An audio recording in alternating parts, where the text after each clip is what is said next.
Good morning, everyone. We had a 3-month summer practice period from early April until early this month, July. During the 3rd month, instead of me, but Shuso, this year, Koshin was the Shuso, the head practitioner, gave Dharma talk on Sundays. So I didn't give a talk on Sundays for 3 months. So the last time I talked on Sunday morning was in the end of March. And last several years, I have been talking on this text, opening hand of thought, on Sunday mornings. And in my record, this is 127th talk on this text. So I talk very slowly. Each time I talk only one paragraph. And often there's some time I didn't talk like this 3 months. I have to repeat what I did before that time.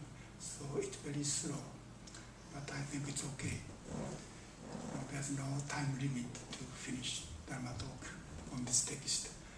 And this text is written by my teacher, Shohaku Okumura. He wrote main part of this text in the early 70s. I was ordained as his disciple in the year 1970, and that was the time he wrote main part of this book.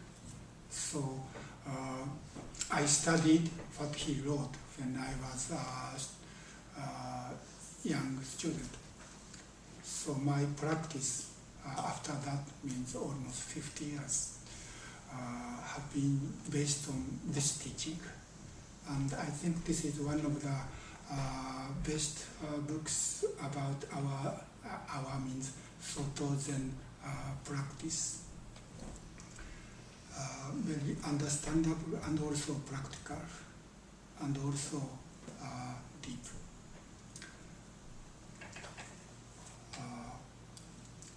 The paragraph I'd like to talk this morning is if you want to check later, page 91.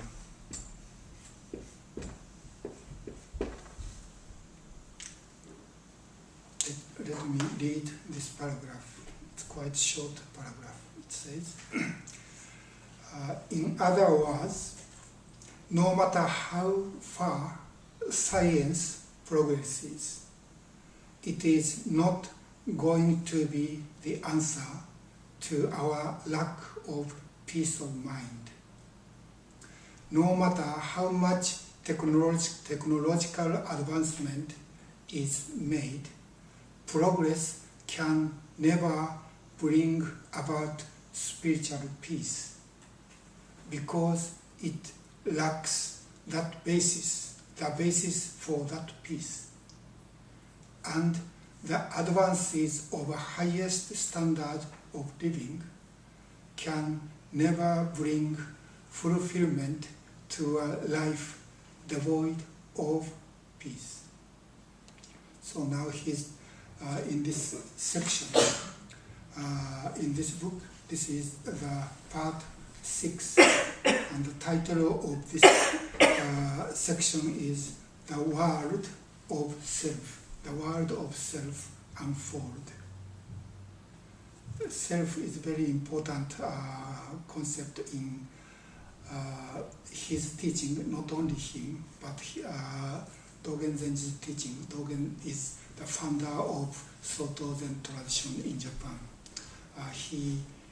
Dogen wrote in the very beginning of Genjo Koan that to study the Buddha way is to study the self.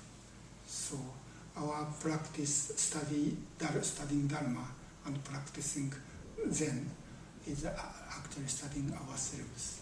So what is this self is very important point. What is this self? And not only in Zen practice, but also in entire Buddhism. What is the self is really important point. Anyway, in this first section of this part 6 is about, before that I have to say, this part of this book is a translation of this booklet written by奥村正博, and the major part of this text is translation of this book in Japanese. So this is a kind of a collection of his writings. And this title of this booklet is Modern Civilization and the Zen. And he's discussing what is the nature of modern civilization and whether the Zen practice makes sense or has some meaning in modern times or not. That is a main point of his writing in this part of this book. And in this introduction of this part 6, he has been discussing about the nature of modern civilization in terms of two aspects of human civilization.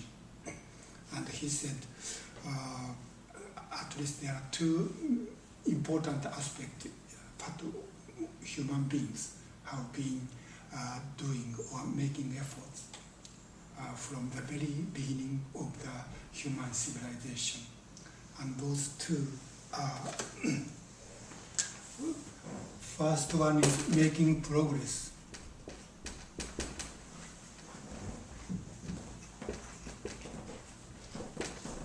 And the second part is peace of mind.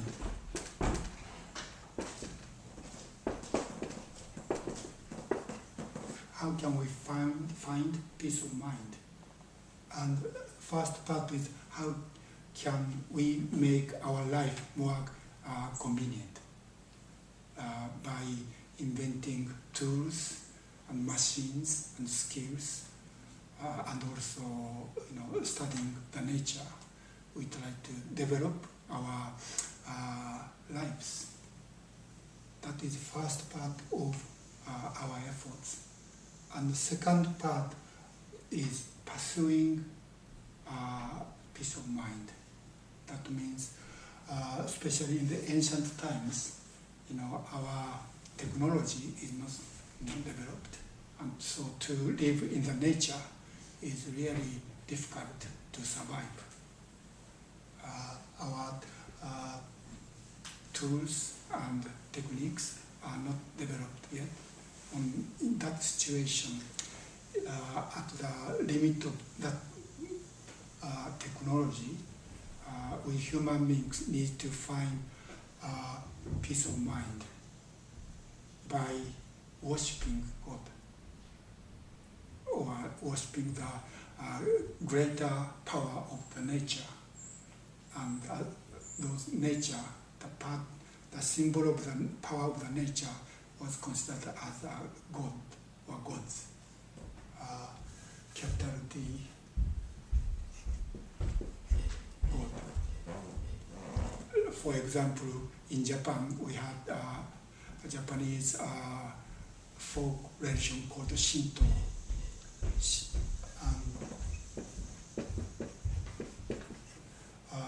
Shin means God, and Do, To, and or Do means the way. So Shinto means the way of gods. And in Japan, we think there are 8 million gods. That means everything in the nature, even the huge rock or big trees and mountains are gods. So we Japanese in the ancient times, worship the nature. That was the origin of religion. So worshipping or making prayer is the very important part of our life, our human civilization, and that became a religion, so-called religion. And this part became science and technology. And what Ochamori said is, in these modern times, science and technology developed so much. Therefore, the importance or influence or power of religion goes down. And this book was written, as I said, 50 years ago. I think until 1960s, that was when I became a teenager. Very basic information or message I received from the Japanese society was that this world, our human world, is getting better because of the development of science and technology. But in 1960s, people started to think that, the development of science and technology is a problem.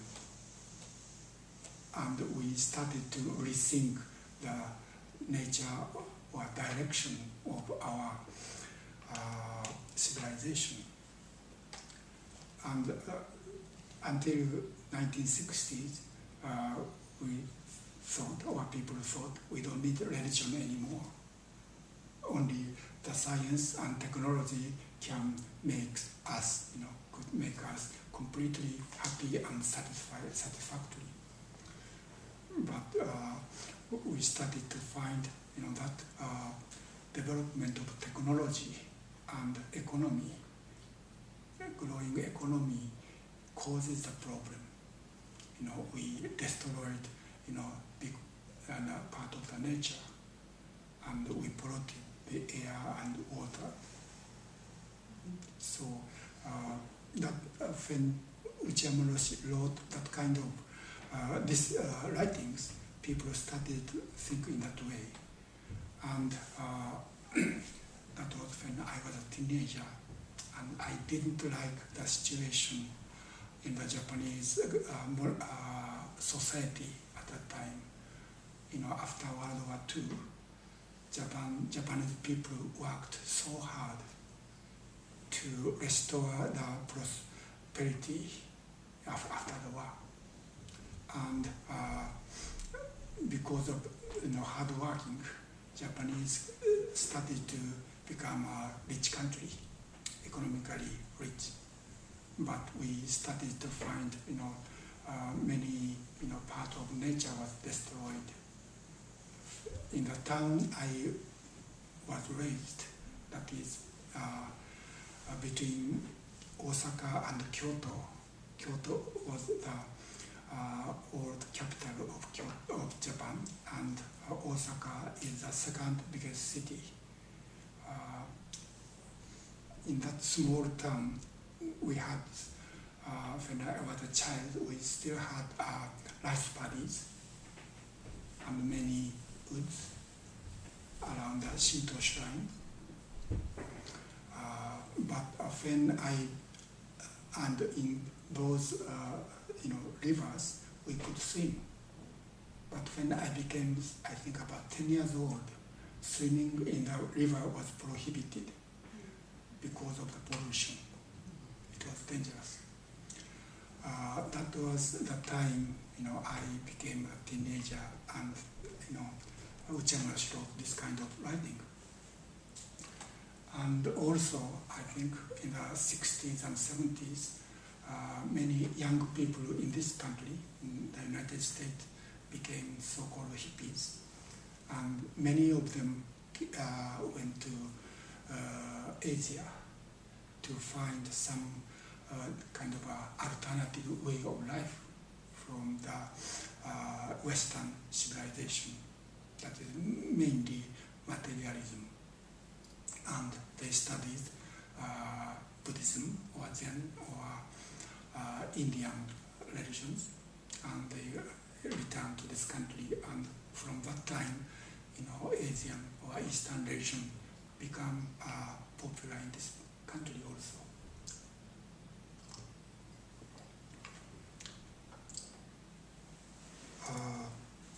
Anyway, what he's saying is, even though the scientific and technological civilization developed, no matter how much developed, we need peace of mind, and technological civilization does not give us peace of mind, because as a nature, science and technology, and also politics and economy, is based on our greed. Or Uchamura particularly said the driving force of this side of civilization is dissatisfaction. That means this is no good. I want to make it better. That desire is the energy of creating something new, or develop a new techniques, or study more, study and gain more knowledge about things. So this side of human civilization is based on dissatisfaction. I don't like this, so I want to make it better. And that driving force makes our technology, science, and politics and economy competitive with other people. So in the previous paragraph in the same page 91, Uchamura said, the problem is that dissatisfaction with the present, today's civilization, easily lead to impatience for our desires to be filled, to be fulfilled, and that engenders a behavior of daggers drawn. Does it make sense? Means we compete with others. Other people are competitors or enemy.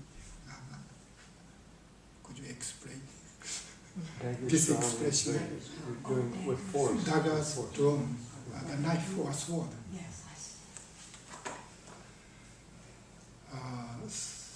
Toward any and all competitors, resulting in the total loss of any peace in our lives.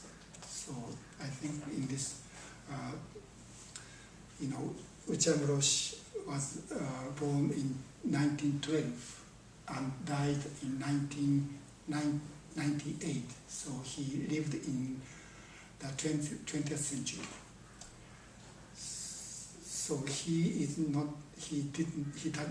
know today, 21st century. So what he's talking about is about the last century. So and this writing was written 50 years ago. So we know more than what he knew about modern civilization. Especially, he said he knew something about computer, but he said he never seen computer.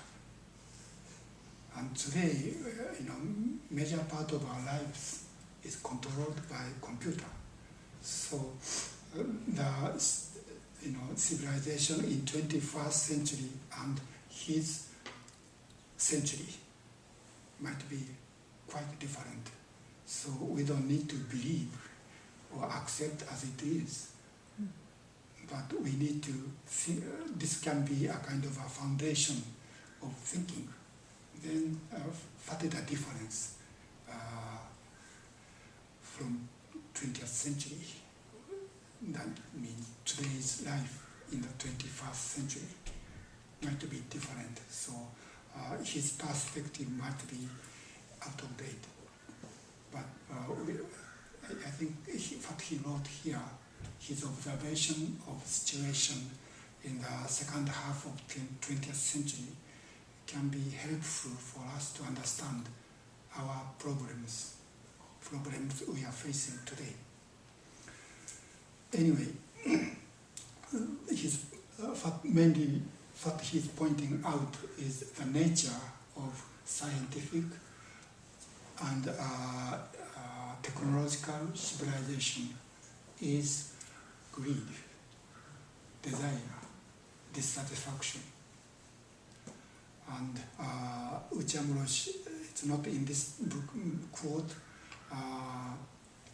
from British historian Arnold Toynbee. He said, modern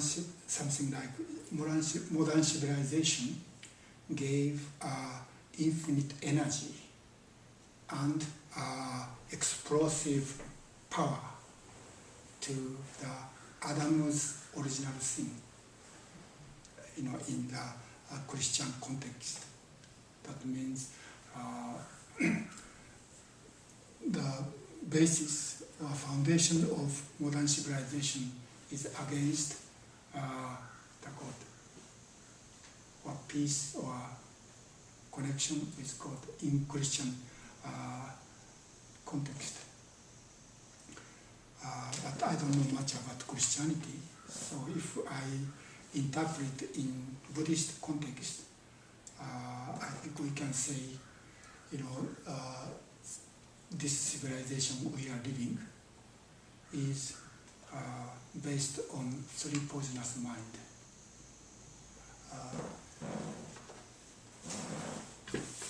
In Buddhist teaching, the most basic teaching of any Buddhist tradition is Four Noble Truths. And the first truth is suffering. And the second is cause of suffering. And the third is cessation of suffering. And the fourth is a path which leads to cessation of suffering. That means our life is suffering. That is the first truth Buddha taught. And the cause of suffering is delusion or ignorance or desire based on ignorance. And another way of saying this is three poisonous mind.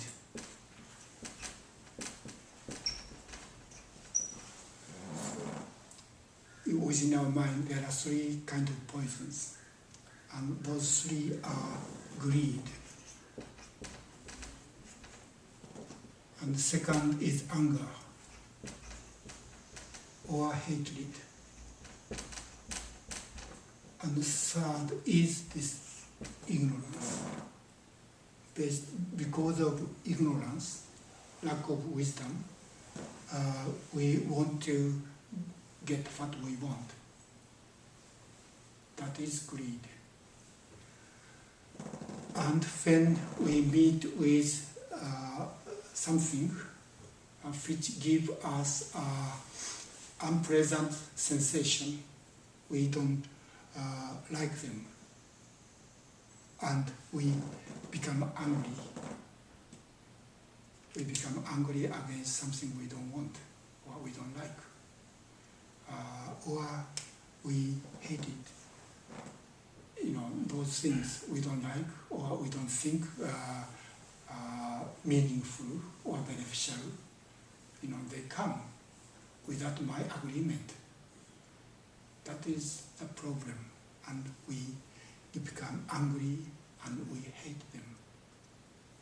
And because of these two, based on ignorance, our life become running, chasing after something we want, or escaping from something we don't want. This continuous running after something or escaping something. That is what is called samsara. In traditional Buddhism, it is said there are 6 realms of samsara.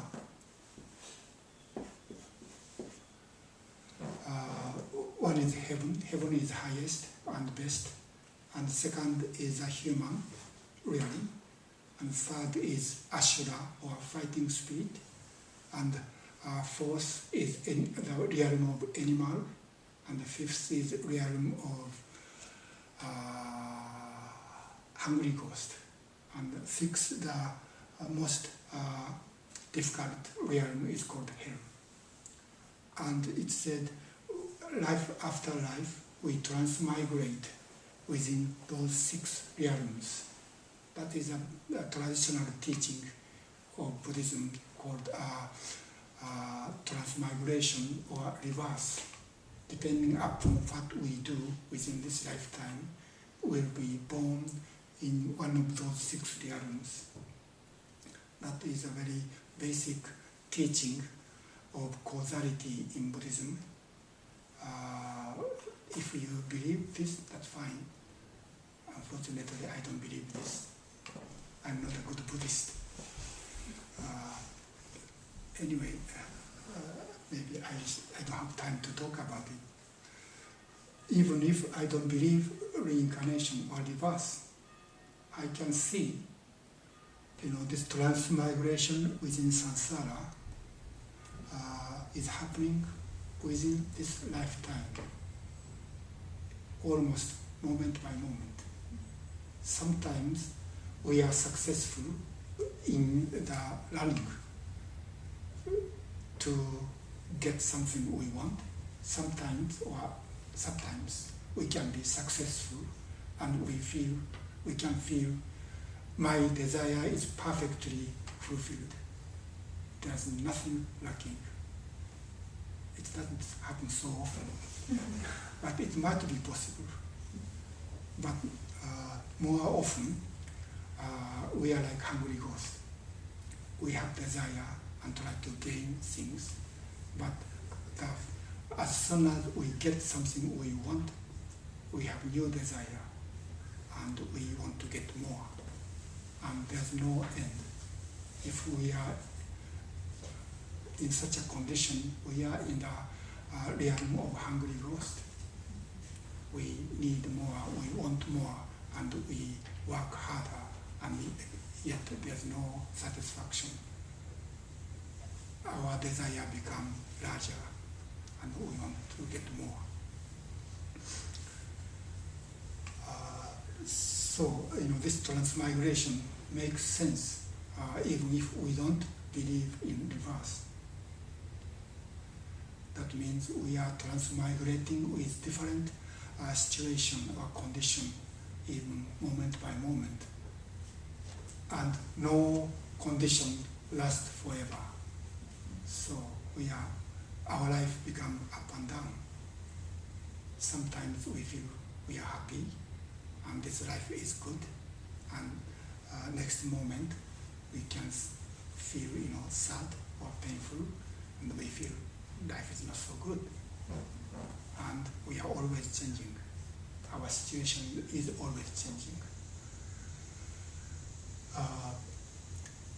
That is what the cause of suffering means. Because of those 3 poisonous minds, our life becomes suffering.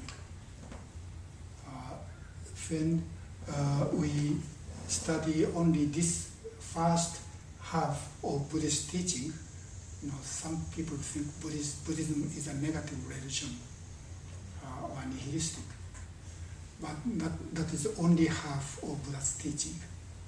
And another half of Buddha's teaching is cessation of suffering is possible. We can be released from this kind of life. Our life becomes suffering because we live based on three poisonous mind. And the cause of cessation of suffering is the path. That means eightfold noble or correct path. That is our practice. So basically, Buddhist practice is the walking of the path to the cessation of suffering.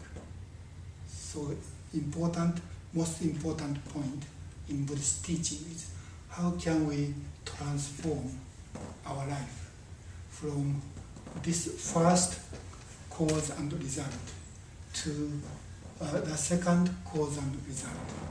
That is very basic teaching of Buddhism. And in each tradition, there is different ideas about how to transform our life from samsara to nirvana. And there are many different approaches in Buddhist traditions. And Dogen Zenji's Soto Zen is one of them. Anyway, but according to Uchiyama Roshi, our modern civilization is caused by three poisonous mind. Our sense of dissatisfaction. We always feel something is lacking. Therefore, we need to get something in order to fill that empty space. Then we might become happy. That's why we work so hard and make, achievement. But when we achieve something, we still have a sense of dissatisfaction, and we want to get more. That is how I think that science and technology develop endlessly and so quickly because of that competitive nature. That is how our life in modern civilization is changing so rapidly. That is why Uchiyama Roshi said, within this life, there's no peace of mind we can expect. So we need to find how can we discover how and when or where can we discover peace of mind. Otherwise, we are simply, living as this is kind of my image of life in the modern civilization when I was a high school student. To me, entire Japanese society was like one huge money-making machine. And the high school was a factory to produce the part of that machine. And if I worked hard and went to a better college or university and get a good education, then I can be a good part of that machine. And yet, because we are only a part of that machine, if there are better parts, then I will be replaced by other people. So, and finally, at the end of our life, we have to die. And we cannot leave anything.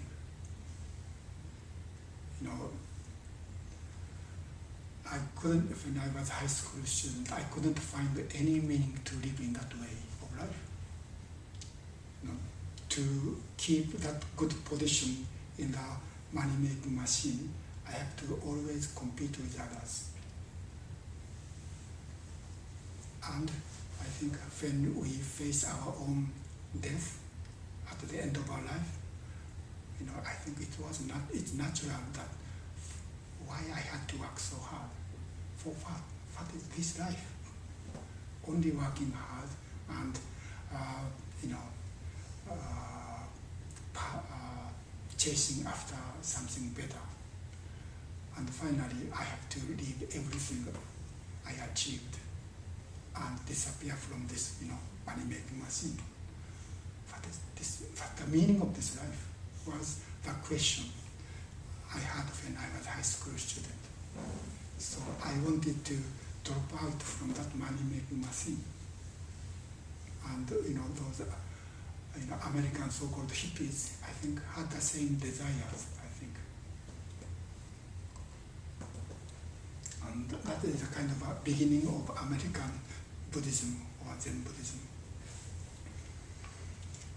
Anyway, so we need to find some way to find a peace of mind. And what Ochamura is saying is the religions that, how can I say, almost dominated human societies in different societies in the ancient times before science and technology was developed doesn't work anymore. Those religions in the past is replaced by science and technology.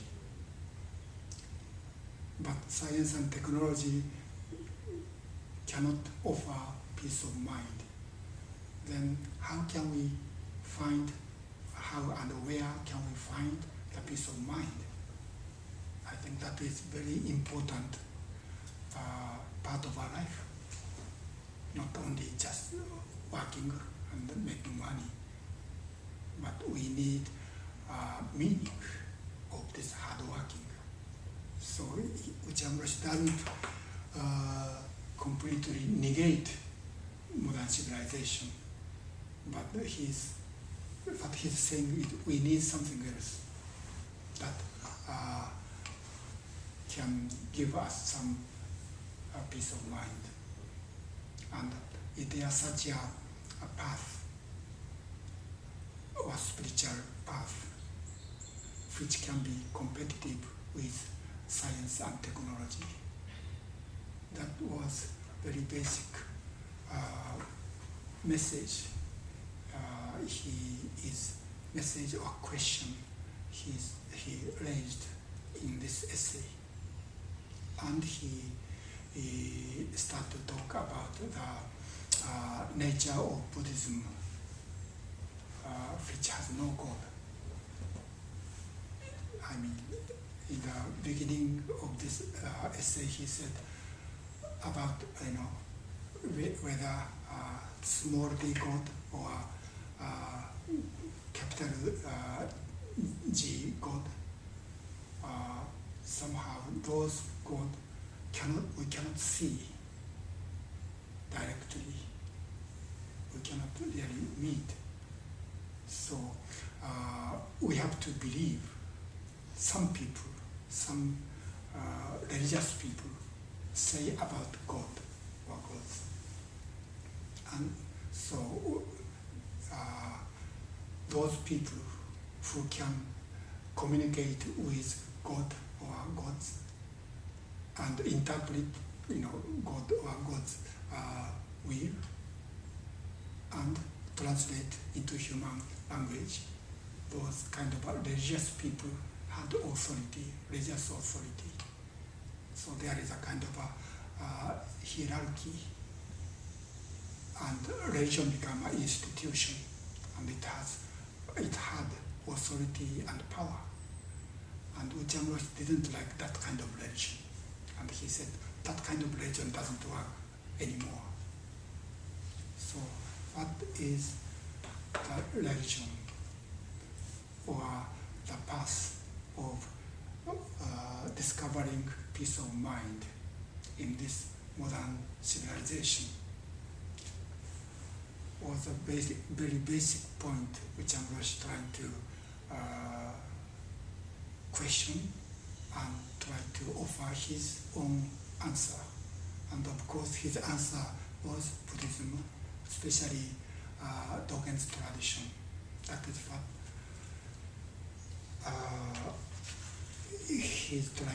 he's discussing from the next section from page 92, that is self-settling on itself. Self-settling on itself. According to Uchiyama Roshi, this is the very basis of entire Buddhism. In Buddhism, there's no God we worship, but we study the self, as Dogen Zen said, and we really understand the nature of the self. And according to Buddhist teachings, self is not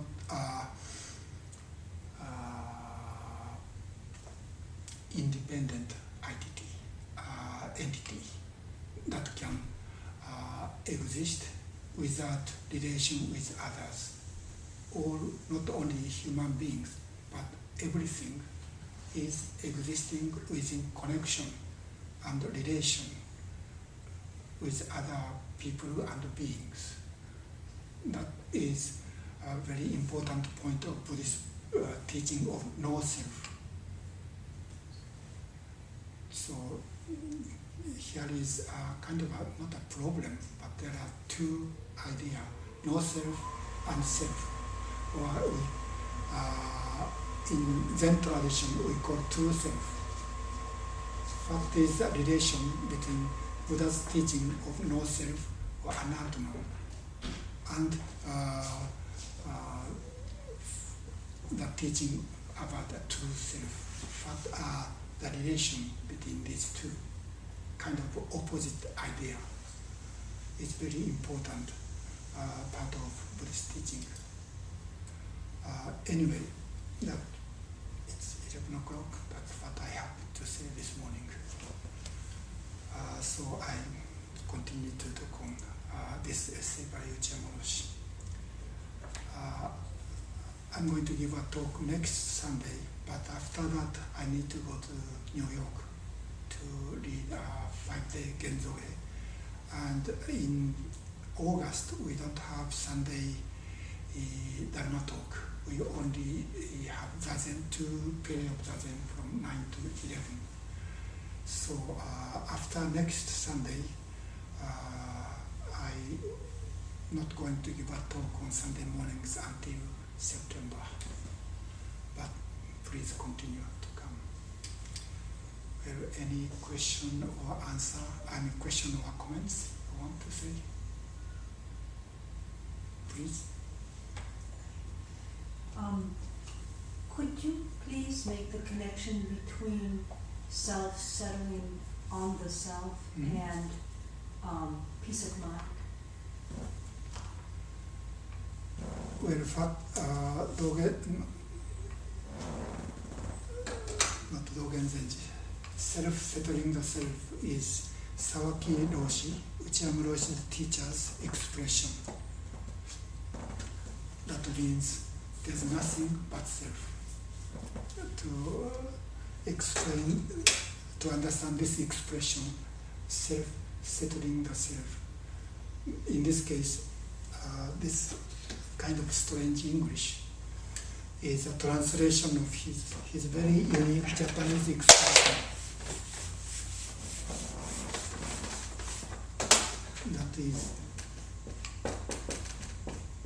自分が自分で自分する。自分 is a Japanese word for self, and ga shows this word is a subject of the sentence. and next jibun is also a self. De means with, and another self, and this suru is a verb that's in English same as do. Japanese is a kind of interesting language. We can make a verb from almost any noun, just putting through. For example,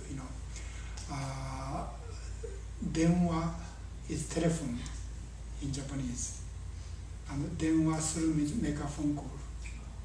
So adding through, we can make any noun into verb. So Saoki Roshi used this jibun as verse. So this means self is doing the self with the self. And because we don't like this do in it, we translate it as selfing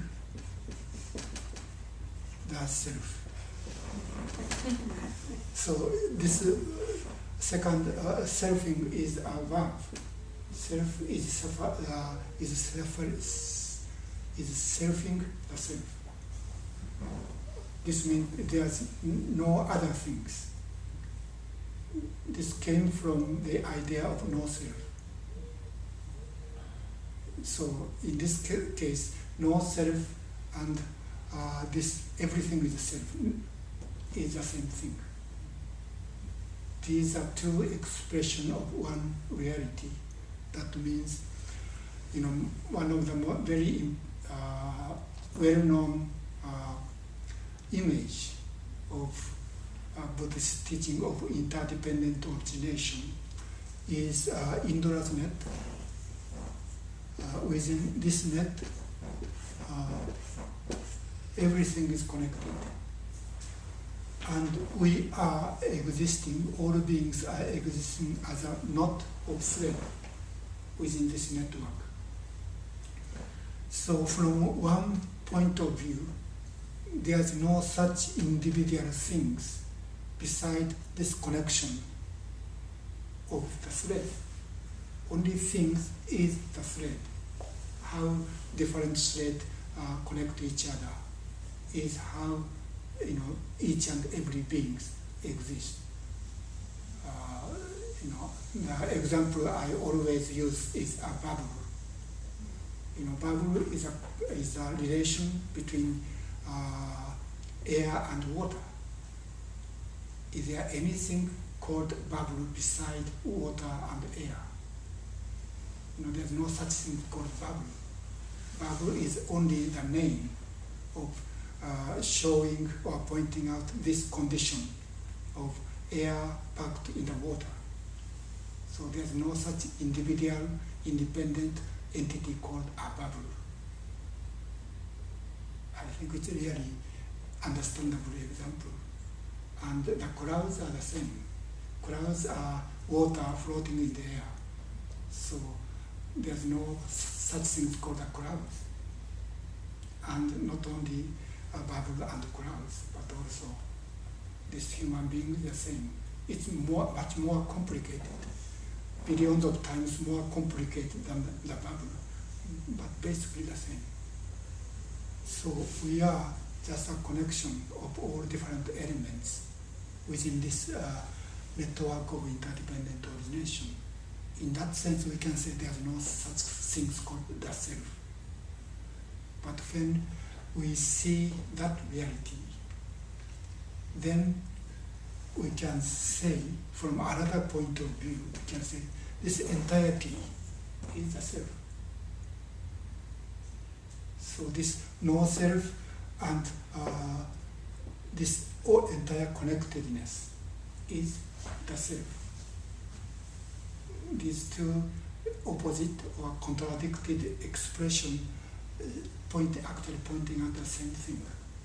So when Saoki Roshi said self-selfing the self, this self is not this individual self separate from rest of the world, but we are connected with everything, and we are settled down on that reality. And that is what we do in our Zazen sitting practice, according to Dogen Zenji and Sawaki Roshi and Uchiyama Roshi. So we put our entire being on this network of interconnectedness. And that is only place we can settle with peace. That's why, when we sit facing the wall, we let go of our thoughts. This letting go of our thought is letting go of our attachment, grasping to this small self, this self separate from the rest of the world. Within this letting go, we put our entire being on the interconnectedness. And that is the only place we can find peace. That is what this expression of Sawaki Roshi means. And another expression Sawaki Roshi used is, our Zazen is like a thief entered, break into an empty house. We are like a thief. Which Sawaki Roshi said, we all have Buddha nature, but we all have thief nature also. That means we want to get things. So because of that desire, thief broke into a house, but unfortunately that house is empty. That means we cannot get anything. And another famous thing of Sawaki Roshi is Zazen is good for nothing. We cannot gain anything. But he said, using this analogy of empty house, he said, we cannot get anything, we cannot steal anything because it's an empty house. But because of that, no one chases after me. We don't need to escape. We can be, settled down like there. That is the peacefulness in our practice. We are still a thief. We want to gain more or gain satisfaction. And yet, at least when we sit facing the wall, we let go of this desire for satisfaction and just settle down within this self, Then that is a place we can find peace. It is answer to your question. Thank you. It reminds me of something Pascal said, that reality is an infinite sphere whose center is everywhere and circumference is nowhere. Mm. Sounds like the self. Yeah, that's good.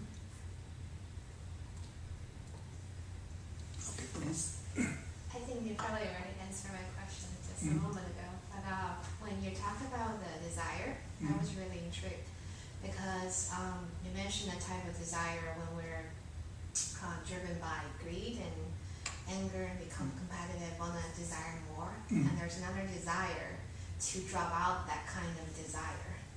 And I think what you just said seemed like, my question was, well, they seem like different type of desires, and so that really interesting. But you just said maybe to let go of the desire, to even drop out of desire, is to do Zazen and in that.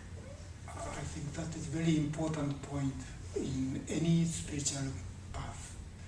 Even to our aspiration to find the peace of mind is desire.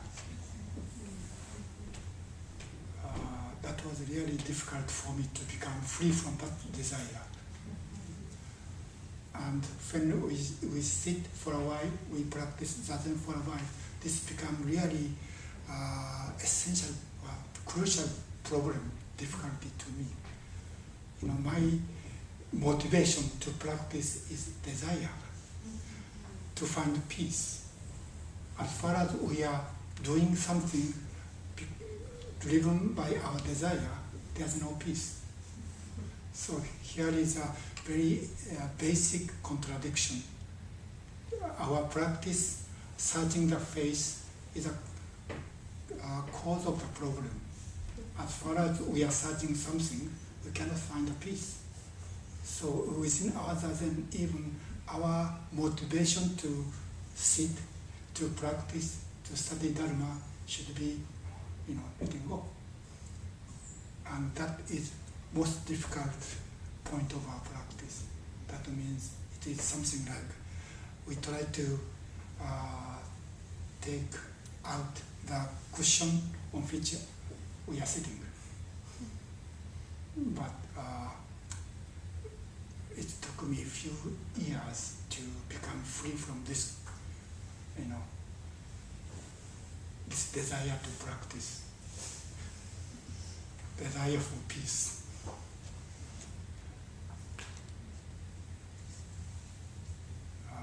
So it's a really important thing. Thank you for raising that question.